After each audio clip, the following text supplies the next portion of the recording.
चमगादड़ों की वह पूरी सेना कुछ ही देर में आसमान चीरते हुए पिंपा और वीर के पास पहुंच जाती है। उन्हें देखकर छोटा चमगादड़ सरदार नीचे उतरता है। तुम दोनों समझते नहीं हो, अब जंगल का असली खेल शुरू हो चुका है। अरे पिंपा, अरे वीर, तुम्हारी मौत तुम्हें इस खून के इलाके के करीब ले आई है। हमारे सरदार का हुक्म है कि तुम दोनों का काम तमाम कर दिया जाए, सीधे आत्मसमर्पण कर दो। अरे ओ रात के अंधेरे में उड़ने वाले चूहों, अपनी औकात में रहकर बात करो। पिंपा और वीर किसी के आगे घुटने नहीं टेकते।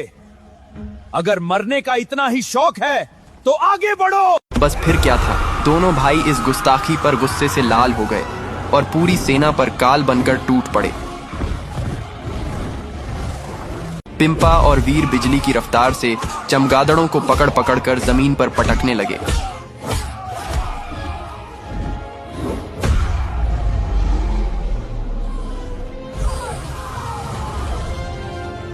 देखते ही देखते उन्होंने एक एक करके चमगादड़ों की पूरी सेना को मार गिराया।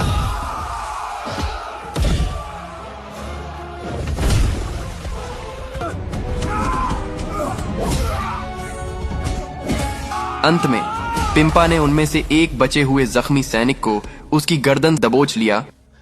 जाओ और अपने उस गद्दार चमगादड़ सरदार से साफ साफ साफ कह देना कि जब तक ये दोनों भाई एक साथ खड़े हैं, तब तक दुनिया की कोई भी ताकत हमारा बाल भी बांका नहीं कर सकती। तुम सब मिलकर भी हमारा कुछ नहीं बिगाड़ पाओगे। वह खौफजदा सैनिक पिंपा के चंगुल से छूटते ही डर के मारे रोते हुए वहां से आसमान में उड़ गया।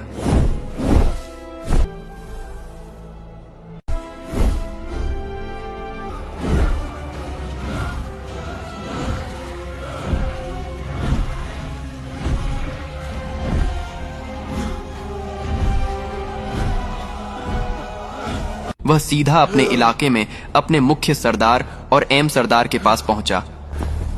सरदार, अनर्थ हो गया। उन दोनों भाइयों ने हमारी पूरी सेना का खात्मा कर दिया। वो कोई मामूली इंसान नहीं, काल है काल। उन्होंने संदेश भेजा है कि जब तक वो साथ है, कोई उनका कुछ नहीं बिगाड़ सकता। ये सुनते ही मुख्य चमगादड़ सरदार गुस्से से थर थर कांपने लगा।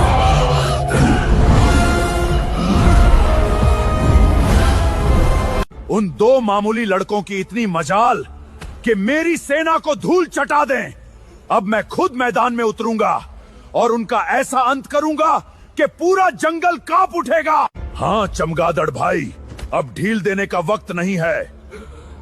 चलो हम सब एक साथ चलते हैं और उन दोनों भाइयों को हमेशा के लिए मिट्टी में मिला देते हैं। उसके बाद मुख्य चमगादड़ सरदार, एम सरदार, कालिया और शेर सरदार अपनी बची हुई पूरी खूंखार फौज के साथ एक साथ चल दिए।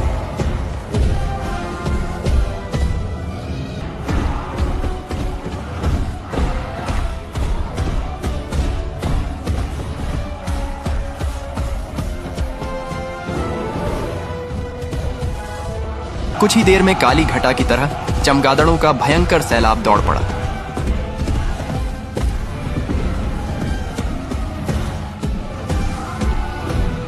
दूर से आसमान में आती उस काली आफत को देखकर हैरान हो जाता है।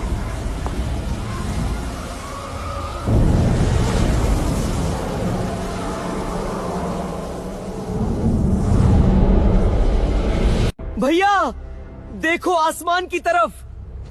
अब की बार बहुत ही भयानक और बड़ी सेना आ रही है। कुछ बड़ा करना पड़ेगा। पिंपा ने अपनी मुट्ठियां भींची और उसकी आंखें गुस्से से लाल हो गईं। आने दो वीर, सबको एक साथ आने दो। आज इन गद्दारों और दरिंदों का इस जंगल में आखिरी दिन होगा। आज पूरा मैदान साफ कर देंगे। अब आगे क्या होगा, लाइक फॉलो करके कमेंट में लिखो। पार्ट 11।